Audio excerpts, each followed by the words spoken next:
Welcome to the Crypto Teacher, and guys, I come back with that second video just to make you think.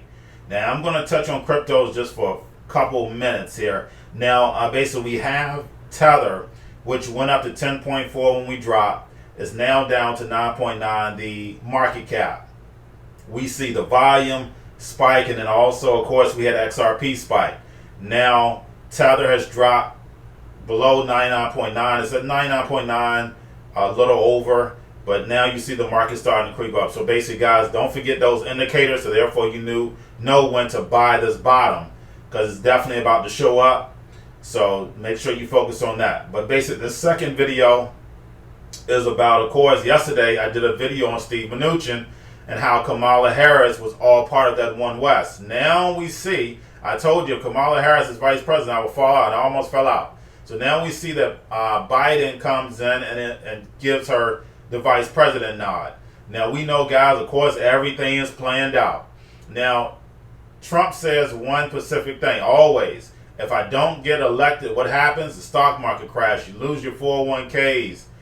Basically, China will own the United States. Now, guys, don't forget about Anthony Sutton.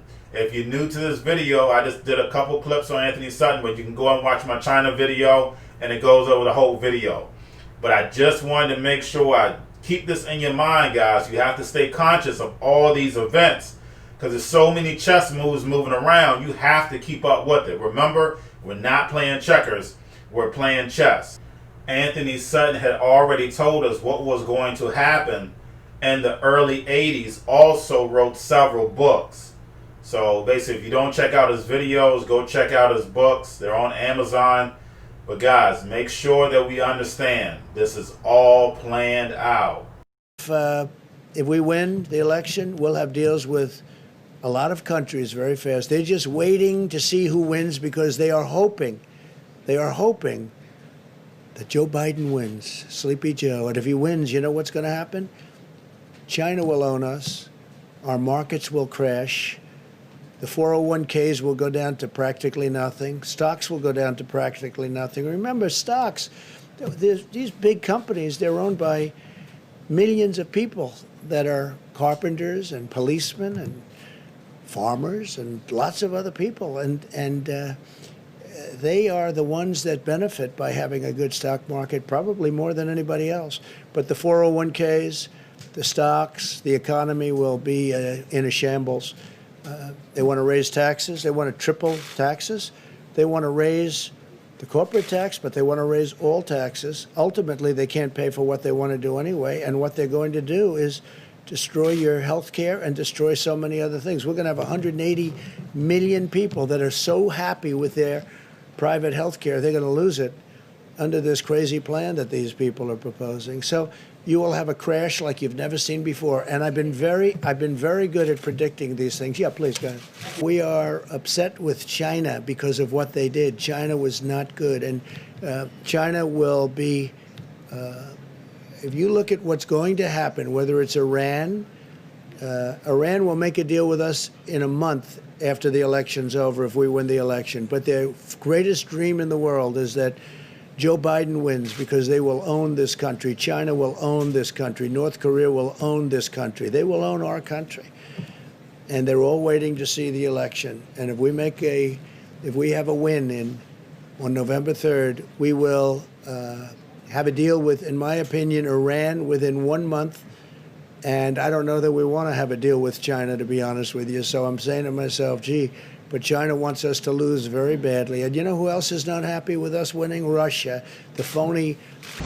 Well, it's, as I mentioned before, basically it is using the Hegelian dialectic. You establish one side, then you establish the other side, then you bring them into conflict, then you manage that conflict. So you establish Soviet Union, you establish Hitler, you bring them into conflict, World War II. By managing the conflict, you can control the next decade or so. And as I mentioned, we built up the Soviet Union. We're building up their China today, communist China. We're even going to send military technology. So by 1990, 2000, we've established the two sides. We bring them into conflict. Now tell me. One is they have acquired enormous political and financial power You'll find representatives of the order in politics. As What have they done with this power? What has happened to America that would not have happened had they not been the order? Creation of war and revolution. Specifically, which ones? You have documents on that? The third book in this series, which I'm bringing out, takes two wars and one revolution. Well, two revolutions and one war. World War II, the Bolshevik Revolution, and the rise of Hitler, which I call a revolution in Germany. We can find the order behind the Russian Revolution, the Bolshevik Revolution. We can find behind the rise of Hitler. We can find in the maintenance of both of these systems, the transfer of technology to both. Since you've already proven that Wall Street is behind the Bolshevik Revolution and the rise of Hitler, now you're proving that the order is behind Wall Street. Exactly. Now, who's the key figure in the order or figures that mold Wall Street? In order of dominance, Averell Harriman, partner in Brown Brothers Harriman. Stanley of Morgan Stanley. It used to be J.P. Morgan, then it became Morgan Stanley.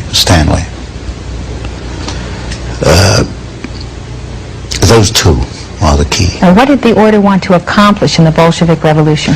You create opposing forces which you place in conflict. Out of conflict, you've got profit, you've got political power, and you can direct history. And if you look at the writings, for example, of the Trilateral Commission, they talk openly in the Trilateral Commission about managing conflict, not solving conflicts, but managing conflicts. Conflict management, that's the cry. So they got the profit, the power, and the management. Mm-hmm. Where do they want to steer history through the Bolshevik Revolution? They wanted to set up, and they did, two opposing forces. Out of that came World War II. There were logical steps in the process. They used the same bank, Guarantee Trust Company, as the conduit for the financing of Hitler, and also as a conduit for financing, and also the early days of the Russian Revolution. In fact, in Russia, Soviet Russia in 1923, a vice president of Guarantee Trust Company was the foreign director of the Roscombank, which was the first Soviet overseas bank that was set up. They were that close in those days. You will get a very close relationship between the early Hitler days and members of the order, which is in the third. And today you will find people agreeing with the limitation of freedom in various sectors of this country for various purposes. That's a very unfortunate part of our society, that too many people are willing to abandon freedom for security, or what they see as security. You can get security in a Siberian gulag, but you can get freedom in Hitler's concentration camp. But too many people are willing to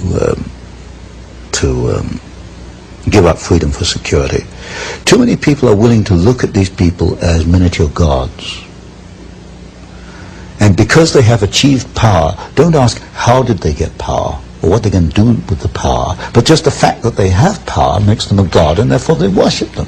This to me is unbelievable. People, I put in one of my books, we've got 20, 30 million degree holders in the United States. People who've earned a college degree, but they don't question the statements which are made by these people.